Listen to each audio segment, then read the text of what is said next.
Bezrat Hashem, on reprend Pardes Rimonim, Sha'ar Sheni, deuxième portique, septième chapitre, dernière partie, Bezrat Hashem, la dernière partie du dernier chapitre de cette porte.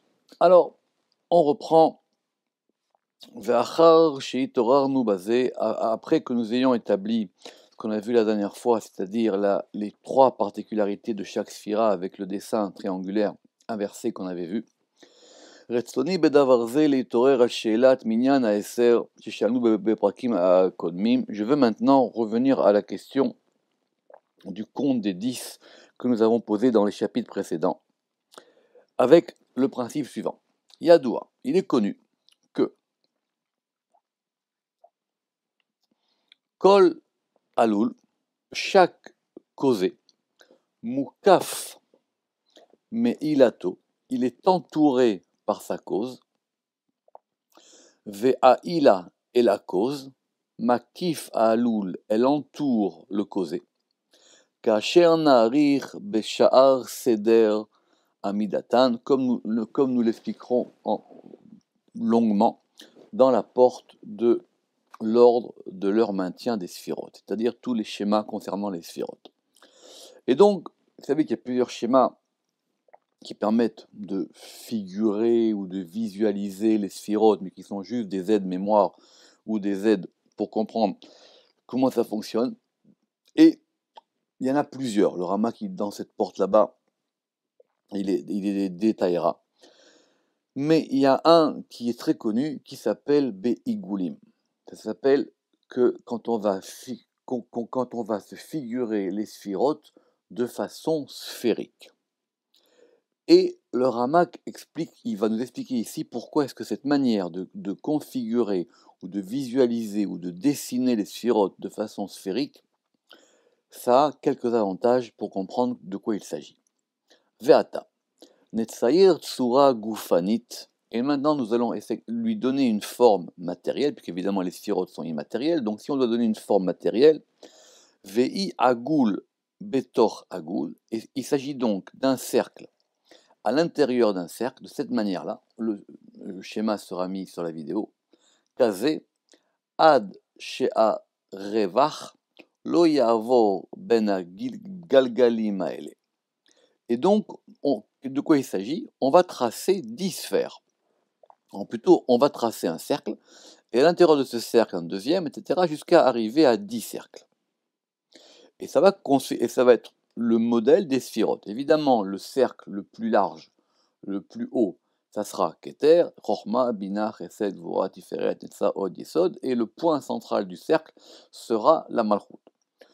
Pour ceux qui veulent voir le détail, en général, mais c'est pas exact, il y a deux schémas principaux des sphirotes, soit on va les configurer Be'igulim, soit on va les configurer Be'yosher, et quand on va les configurer Be'yosher, c'est-à-dire de façon droite, alors on tracera des axes, un axe de droite sur lequel on aura Chochma, Chochma, Chesed et Netzar, un axe de gauche sur lequel on aura Bina, Gevura et Od, et un axe central sur lequel on aura Keter, Chochma,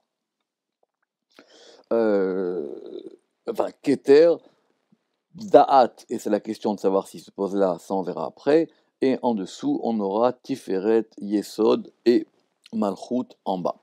Mais revenons sur notre schéma ici circulaire. Parce que chaque cercle, et c'est ça l'intérêt de ce schéma par rapport au schéma droit, c'est que chaque cercle va donner une limitation.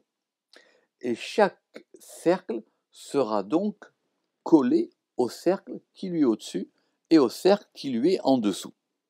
Et va donc se poser la question de la frontière ou de la limite ou de la limitation des sphirotes entre elles. C'est ce que le Ramak nous dit ici. On reprend. Ve'ata, netsayer tsura gufanit, et maintenant nous allons figurer de façon corporelle les séphirotes, Ve'i Agoul Betor Agoul, et c'est un Agoul ou Igoul, et c'est un cercle à l'intérieur d'un cercle, de cette manière-là, le schéma voir, Achia Revach Lo Yavor Ben Agelgalim, jusqu'à ce qu'il n'y ait pas d'espace entre tous ces cercles, Ve'ata. Et donc la question va se poser, Aïcha la Shoel, est-ce que celui qui avait voulu poser cette question, ce questionneur, on va dire, qu'on n'avait pas cité, qui disait, mais après tout, pourquoi est-ce qu'on n'aurait pas, vous rappelez, plusieurs séries de sphirotes identiques? Lama ametsayer haze, lot sayar betoch haigulim haele, yoter igulim acherim. Et donc on pose la question, la même, pourquoi est-ce que par rapport à ce schéma, on n'a pas placé plus de cercles? Nous, on est sur un schéma de 10 cercles. Rappelez-vous la question d'avant, le Rama qui ne perd pas son fil. D'accord? Donc pourquoi est-ce qu'on n'aurait pas pu considérer qu'on aurait pu placer plus de cercles?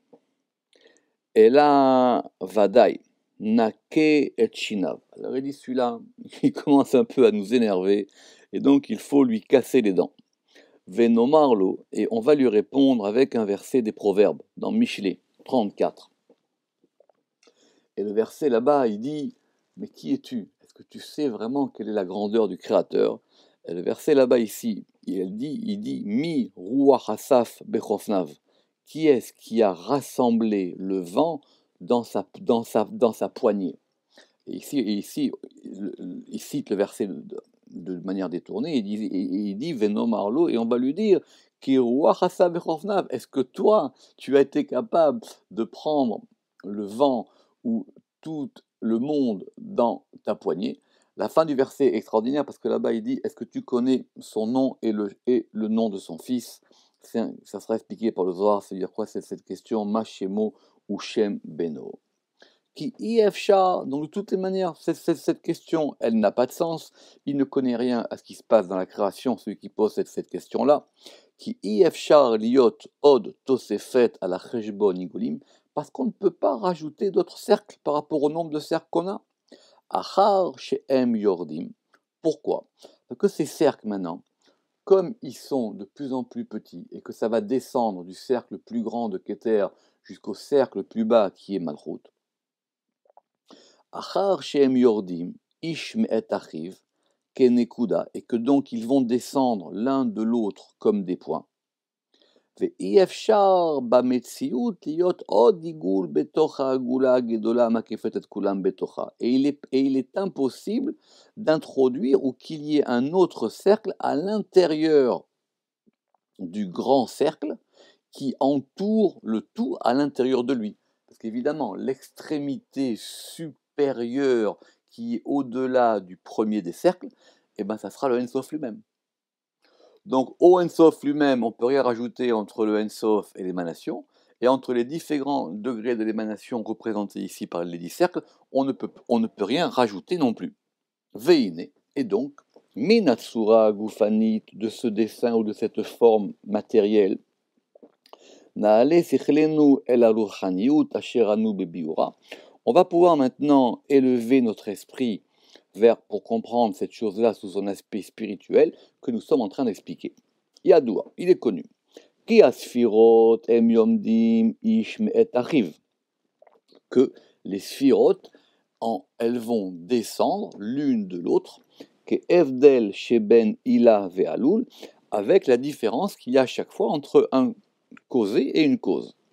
Velachen emzo betorzo, et c'est la raison pour laquelle elles sont l'une à l'intérieur de l'autre.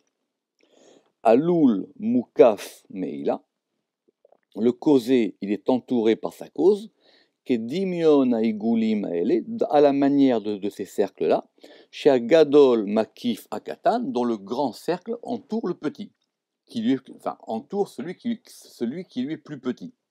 Chez Alul, dont il est le causé, ou dont il est la cause. Velachen, et c'est pour ça que Keter ou Makif la Chorma, que Keter entoure Chorma, Veu ilato, et donc Keter est la cause de Chorma, Ve Chorma yoredet mea Keter, et donc la Chorma, elle va former un deuxième cercle plus petit, donc elle descend de Keter, que Erechma, en proportion ou par rapport à la valeur qu'il y a, Masheben ila ve'alul, qu'il y a entre la cause et le causé. Ve'a chorma ila et la bina. Et la chorma, c'est la cause de la bina. Ve'a rea bina yoredet me'a chorma madriga achat. Et donc la bina, elle va descendre de chorma d'un degré. Ve yoredet me'et keter. Et elle va descendre de keter par rapport à 2 degrés. Shei alula mizot alula mimena, parce qu'elle est la cause, parce qu'elle est le causé du causé. Keter a causé Chochma, et Chochma va causer Bina. Donc quand on va figurer ce grand cercle avec les 10 cercles, à chaque fois on pourra mesurer de façon même arithmétique en disant par exemple, Bina, c'est le troisième cercle par rapport au premier cercle. Ve'al dererze, yeridat amadrigot à la malchut, et ainsi les degrés vont descendre jusqu'à la malchut. Donc le dernier des cercles, qui va être la malchut, on l'appellera, on dira que c'est Veinea malchut ou Sof Hatzilut. La malchut, c'est donc le dernier degré, c'est la fin de la Hatzilut. Mais c'est aussi, parce qu'il faut être cohérent avec ce qu'on a dit avant, mais c'est aussi le début de la Bria. Et la Bria, elle est que Erer a Ensof le Hatzilut. Et la Bria, elle va être considérée comme étant le Keter de la Malchut. Donc ça serait comme si la Hatzilut était le Ensof de la Beria. C'est comme ça qu'il faut comprendre cette phrase, sinon on ne comprend pas. Vers Madrega Harona Sheba Bria, et le dernier degré qui est dans la Bria, il va être, le dernier degré de la Bria, c'est lui qui va causer le premier degré de la Yetzira, qui est Erer Amalchut et la Bria, par rapport au fait que ça sera le Keter de Yetzira et la Malchut de la Bria. Vezee Sidram Ad Boam El Galgalim. Et c'est ainsi que les choses vont aller de cause en cause, de cercle en cercle, de monde en monde, jusqu'à ce qu'on arrive aux planètes. Alors là, il faut prendre un peu de temps pour comprendre pourquoi le Ramak nous parle de ça et pourquoi est-ce qu'il va si vite. Alors, pourquoi est-ce qu'il va si vite? Parce que, évidemment, pour lui, c'est évident. Alors, essayons d'expliquer comme ça. Il y a les sphirotes de la Tzilut qui sont les 10 sphirotes principales. Après, il y a les 4 mondes, Atzilut, Beria, Yetzira, Asiya, et le dernier des degrés dont on vient de parler, c'est Malchut Sheba Asiya. Et maintenant, qu'est-ce qui se passe après, quand on descend en dessous de Malchut de Asiya? Vont commencer maintenant les mondes matériels. Et le plus haut degré des mondes matériels, c'est ce qu'on va appeler les planètes. La Malchut, c'est pas la réalité. Ça, c'est une erreur que les gens font. En tout cas, d'après le Ramak, la Malchut, c'est au-dessus du monde. Même la Malchut de Asiya. Après vont commencer les planètes. C'est ça qu'il dit. Les Usidram ad Boam el Galgalim. Derech ma'alot ane'elamot. Par les degrés qui sont cachés.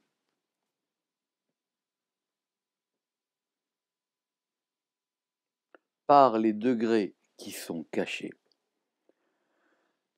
Anistarot lanu, qui sont cachés pour nous, Veniglot el abakim, et qui sont dévoilés pour d'autres personnes.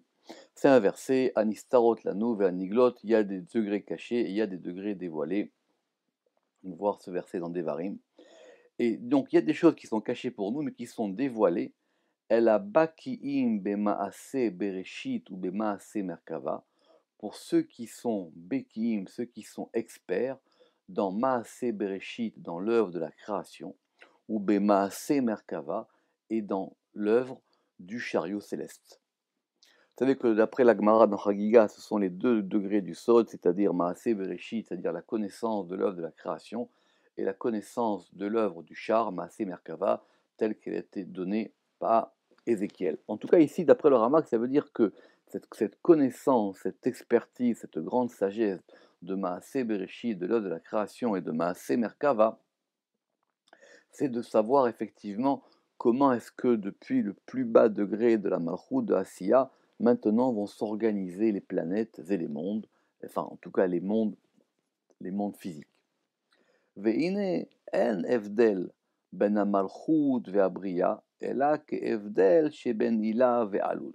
Et il n'y a pas de différence entre la Malchut, c'est-à-dire la Malchut de Hatzilut et la Bria, si ce n'est que Evdel chez Ben Ila Ve'alul, que comme la différence qu'il y a entre une cause et un causé. Pourquoi est-ce qu'il dit ça le Ramak?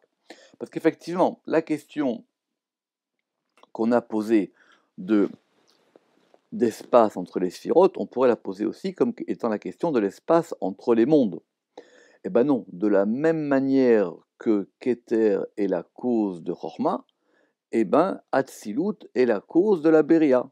Et donc il n'y a aucune raison qu'il y ait aucun espace ou différence ou séparation entre les mondes eux-mêmes. Ou Beredet mina madrega acharona sheba Hatzilut. Et donc, en descendant du dernier degré de la Hatzilut, il est donc nécessaire que tout de suite soit Iyot Techilat Beria, soit donc le commencement de la Beria. Chez I a madrega a mityachedet ba'atzilut, parce que c'est le degré d'unification avec la Hatzilut, qui est Yichud et Alul el Ailato, comme l'unification de la cause avec le causé. On va s'arrêter un petit peu, parce que ça, c'est pas du tout philosophique. Je répète, il dit pourquoi est-ce qu'il ne peut pas y avoir d'espace entre les deux? Parce que justement, tout est unifié. Et que s'il n'y avait pas d'espace, alors, Chas Shalom, à Dieu ne plaise, nous serions dans la division. Autrement dit, la notion de cause et d'effet dans l'émanation et dans les mondes, on ne peut pas la séparer de la notion de l'unité et de l'unification. La cause est liée au causé parce que tout est uni et parce que tout est un. Réfléchissez bien à cette question-là.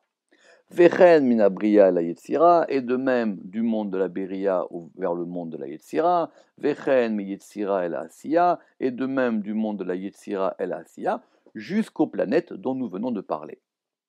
Veine, seder agalgali matochanim. Alors maintenant, l'ordre de ces planètes et leur mesure. Ceux qui ont voulu mesurer ces planètes, donc apparemment il s'agit des astronomes anciens, c'est-à-dire les philosophes. Ici, le Ramak les nomme les Chashuché Naïm, ceux qui sont obscurs de vision. Ils ont pu penser, Damou, Galgal Samour le Chavero, Ad Revach lo Yavor Benehem, que les planètes étaient collées les unes aux autres sans aucun espace entre elles. Eh ben non, parce que cette distinction qui fait que les choses étaient collées les unes aux autres et qu'il n'y avait pas d'espace entre elles, elle ne s'applique plus une fois qu'on a dépassé, qu'on est descendu du degré de Malchut de la Asiya. Quand on va arriver dans le monde physique et dans le monde des planètes, effectivement, à ce moment-là, on aura de l'espace. Et donc, ceux qui pensaient qu'il n'y avait pas d'espace entre les planètes, ce n'est pas du tout l'opinion des maîtres de la Torah, Aroim Be'or Olam, qui eux voient la lumière du monde. Et là, simplement, chez Ben Rakia, les Rakia, entre chaque étendue, Ma'alar Takshana, il y a 500 années de distance. Alors, c'est quoi ces étendues? Comment on est passé des planètes aux étendues? Alors, les Rekiim, c'est un terme en hébreu qui s'appelle Rekia, c'est expliqué dans le début de la création dans Bereshit, dans le premier chapitre, et d'après la Gemara, il y a 7 étendues. Et 7 étendues, c'est-à-dire 7 étendues célestes, mais les cieux ne sont qu'une de ces étendues. Et ces 7 étendues, elles sont évidemment nommées, il y a plusieurs versions pour savoir quels sont les noms de ces étendues, et effectivement, il y a une corrélation entre les étendues célestes et les planètes. Et donc, on a un enseignement de la Torah qui est qu'effectivement, entre chacune de ces étendues, il y a une distance qui se mesure en années. Ve'im eyot avirze benehem. Et effectivement, puisqu'il y a cet espace entre eux, et cet espace il est fixe, puisqu'on dit qu'entre chaque étendue, c'est à chaque fois, c'est à chaque fois, c'est à chaque fois tak shana, c'est-à-dire 400 et 100, c'est-à-dire 500 vents. Im kolve inyan more al shivuya bria. Et comme cet espace, il est équivalent, donc ça indique qu'il y a une équivalence dans la création. Et donc, et ceci est nécessaire. Ben Galgal et Galgal Pachot, et il est impossible qu'il y ait entre chacune de ces planètes moins. Apparemment, le Ramak ici, ce qu'il entend par planète, c'est pas vraiment au sens des planétaires, ce sont au sens de ces étendues célestes. Et parce qu'effectivement, les planètes, ça sera plus physique et ça viendra plus tard, sinon on ne comprendra pas la suite ici du Pardès, ou misé.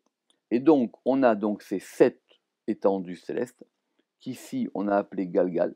C'est bizarre parce que normalement Galgal, chez Maïmonide, ça désigne les planètes, mais en tout cas pour lui ici, ça désigne les étendues célestes. Et quand on descend en dessous, qu'est-ce qu'on va trouver? Misé adredat aïnyan el aïsodaesh, et on va arriver au fondement du feu. Alors là, vous allez me dire, mais il va encore trop vite. Pourquoi? Parce que en dehors de la classification dans la Kabbale par Sphirot ou par monde, on a aussi une classification générale par Yesodot, par fondement, ou qu'on traduit par principe. Ces fondements, ils sont au nombre de 4. Il y a le feu, l'eau, l'air ou le vent, et la poussière ou la terre. Et donc, une fois qu'on est descendu de ces Sheva Rekim, on va arriver au fondement du feu. Et ce fondement de feu, il est unifié avec le fondement du vent. Et le fondement du vent, il est unifié avec le fondement des eaux. Et le fondement des eaux, il est unifié avec le fondement de la poussière ou de la terre. Et celui-ci est au-dessus de celui-là.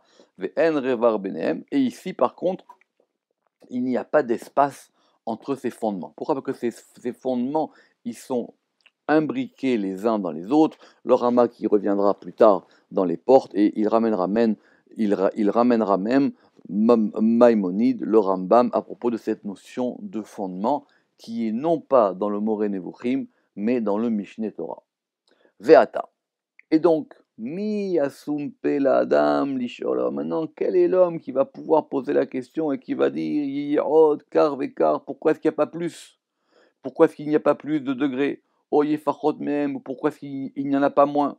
Ainsi. Oh lama lobara olam yoter gadol, et que pourquoi est-ce que le monde n'a pas été créé plus grand que n'a pas été plus grand que le monde, que notre monde? Oh katan mimeno, ou plus petit que le monde dans lequel nous vivons?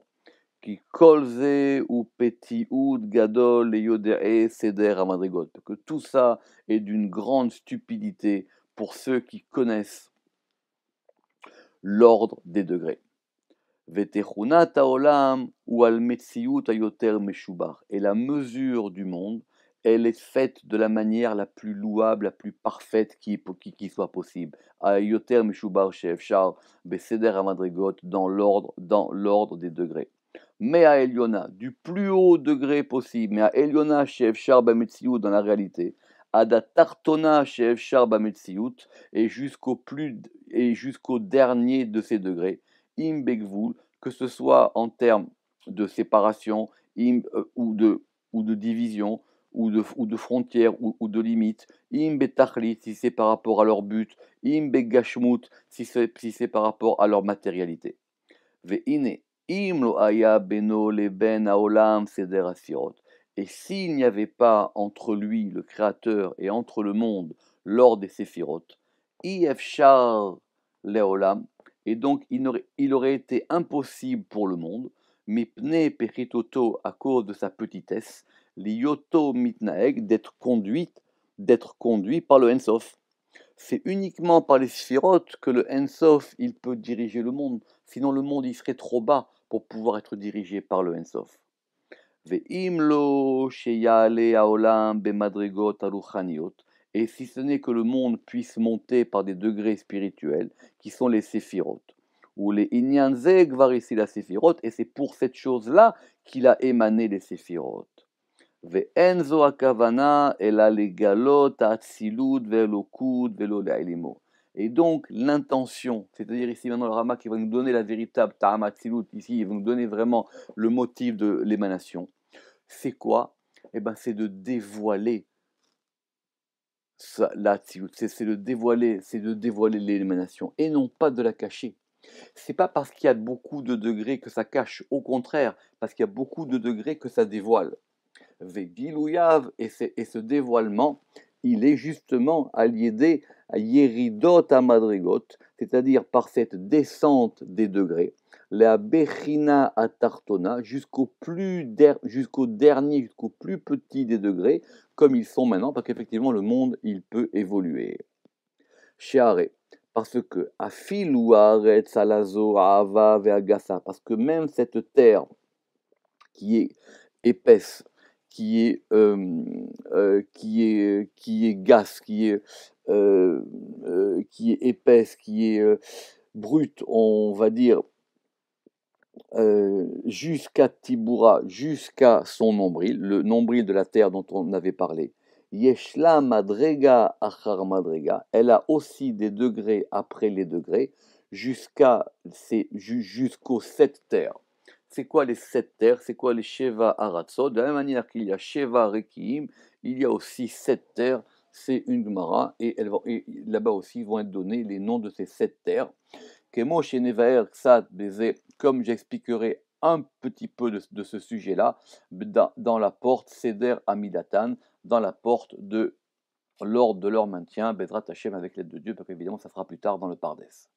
Et donc tout cela, Efers Barat Apetaim, Apetiim Atochniim, et tout cela est l'inverse de la conception idiote des scientifiques ou philosophes qui ont voulu mesurer la Terre, qui damou la tête midat haaretz, parce qu'ils ont essayé ou ils ont imaginé pouvoir donner une mesure à la Terre.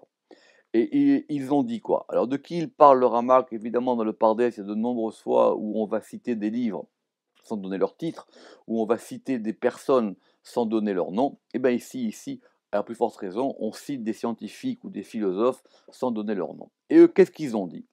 Ils ont dit chez Amrou, chez Kav ben Kavbet Elef 1000, Yesov Oto, qu'il y avait un rayon de 22 000 milles qui entourait la Terre. Est-ce que c'est un rayon qui entoure la Terre ou est-ce que c'est le rayon de la Terre?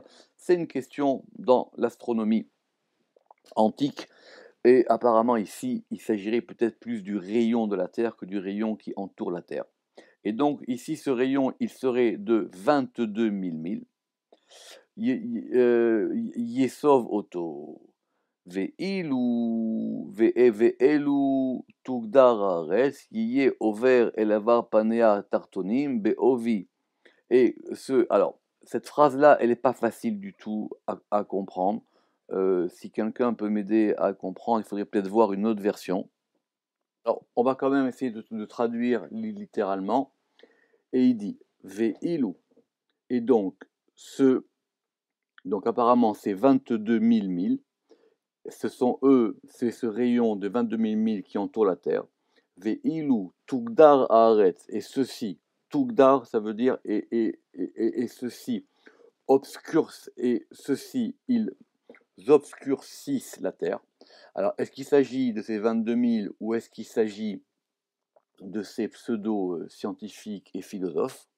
Yiyeh over el avar panea, passerait devant ses faces inférieures, be'ovi, avec une largeur de Sheva Elef 1000, de 7000 milles, Ve'sheleg et 333, ou Shlish et un tiers de 1000. Donc ça serait peut-être l'épaisseur de la terre donnée par ces gens-là. Et ces gens-là, ils vont dans l'obscurité. Vous savez qu'il y a des notes, des notes et une traduction de Georges Vajda sur le Pardes Rimonim. Ici, il dit que ça serait une mesure de la terre qui serait de 22 000 milles concernant le rayon et une épaisseur de 7333 et un tiers. En tout cas, tout ça, le Ramak dit que ce sont des stupidités. Ki ine lanu beze ha'inyan haze Torah mekubelet. Parce que à ce sujet-là, nous avons un enseignement reçu. Ou ma'aseh rav. Ma'aseh rav, ça veut dire quoi? Ça veut dire une preuve vivante. Ma'aseh rav, c'est-à-dire c'est pas simplement une loi qu'on a reçue, c'est qu'on a aussi un exemple d'application concret et un témoignage qui dit qu'effectivement ces choses-là sont avérées. Kachir Nirtov Beshem Zohar, comme nous l'écrirons au nom du Zohar, Béchar Aniskar, dans la porte mentionnée. Autrement dit, que s'il y a des textes dans le Zohar qui sont clairs, c'est clair que c'est eux auxquels nous nous référons. Alors maintenant, Venarzor le Inyanenu. Et donc, conclusion maintenant, et revenons à notre sujet.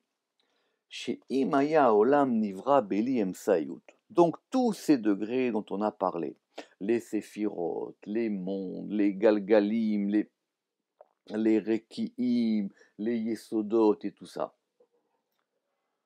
Bezulat Shei Efshar Minatam Shepirashnu. Effectivement, tout cela est nécessaire, non seulement pour toutes les raisons que nous avons évoquées, mais en plus, Ine, Veye Aelem Aelokut. S'il n'y avait pas ça, eh ben, Dieu serait caché. La divinité serait cachée aux yeux des hommes. Quand nous voudrions, quand nous viendrons pour connaître sa grandeur, mitor anagato, par la direction. Pourquoi? Parce que c'est par la direction divine qu'on connaît la grandeur divine. Or, la direction divine, elle doit s'appliquer dans tous les degrés. C'est le grand argument du Ramak. S'il y avait simplement un Dieu ex nihilo et un monde, sans aucun intermédiaire, sans cette notion de séphirote, qui est d'après le Ramak, je le répète, quelque chose qui vient depuis Moïse, alors d'abord, on ne pourrait pas comprendre comment est-ce qu'un Dieu aussi haut puisse s'occuper de choses aussi petites et futiles que tous les détails humains. Mais c'est justement quand on regarde tous ces détails humains, c'est depuis cette anaga, depuis cette direction de tous les détails humains, qu'on peut comprendre le plus haut degré. Allo na'amin sheuyitale meolamo. Et que si c'était pas ainsi, alors on dirait que Dieu il a délaissé son monde. Ce serait un Dieu qui aurait créé le monde, mais qui s'en désintéresserait complètement. Ma ben haolam liyitale meolamo, ma ben haolam liyeto, les filles emet, ce qui est par rapport au monde et le fait qu'il en soit la cause, d'après la vérité. Velachen. Et donc c'est pourquoi chez l'eau les Elim et les couteaux, pour que sa divinité ne soit pas cachée aux yeux des hommes. Et si la madrigot, elle a derrière chez Pirachti, c'est pour ça qu'il a émané les degrés de la manière dont je l'ai expliqué. Qui kacher nire ata beketer yidbara, parce que quand nous verrons maintenant dans sa couronne qu'elle soit bénie, veyitale, venaale alav, et que soit au-dessus d'elle, il ato, la cause du Keter qui est le Ensof, Mela Malcha Melachim, Kama Yidgadal Shemo, alors son nom se grandira, c'est ça le Kaddish, Yidgadal Vid Kadash, son nom sera grandi et sanctifié, Be'ene Kol Beruav, aux yeux de toutes les créatures. Donc c'est ça.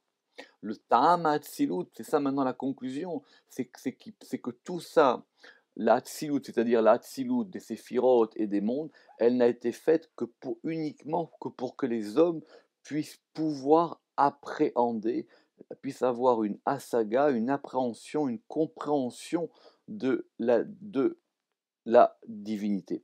Et donc, tout ce qu'on avait dit, tout ce qu'on a réfuté à propos, que tout cela était pour pouvoir punir le méchant, le criminel, et récompenser le juste, ça, ce ne sont pas les vraies raisons. Parce que toutes ces raisons-là, comme on avait dit là-bas, elles sont temporaires, voire toutes les réfutations qu'on y a faites.